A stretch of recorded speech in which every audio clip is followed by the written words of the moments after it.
One of the things I love best about Star Wars is its ability to make me believe in a movement that, even if I know it's destined for failure, is trying to do a good thing, is trying to genuinely do better by the people of the galaxy as a whole. The moment that really brings that home for me is actually the formation of the New Republic as portrayed in the Star Wars novel Aftermath, which, for the record, is not a book about politics and governance. It's mostly very action-filled and very much not about the political intrigue behind the scenes. And, I know that the New Republic is ultimately doomed to failure. I know that the centrists gain far too much power, retain far too much influence, and have far too much money. I know that the Star Wars version of Reconstruction does not do a particularly good job of rounding up the space Nazis. I know that the New Republic demilitarizes way too fast, and that causes problems of its own. But the way that the New Republic Senate is formed, it's so incredibly powerful to me. Because the New Republic Senate includes hundreds of worlds that had never had a voice.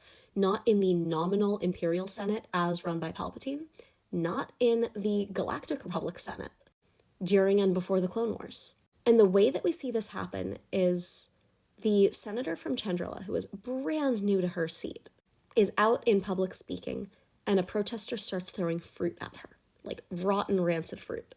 And to her credit, because this is somebody who has been well-trained by Mon Mothma, she stops the protester. Instead of arresting him, she says, "Hey, what's your actual problem with me?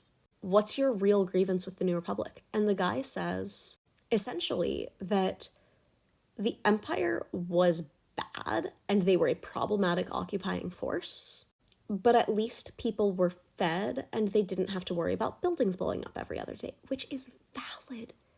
Because the rebellion was a violent insurrection. It was a necessary one, but they were insurgents.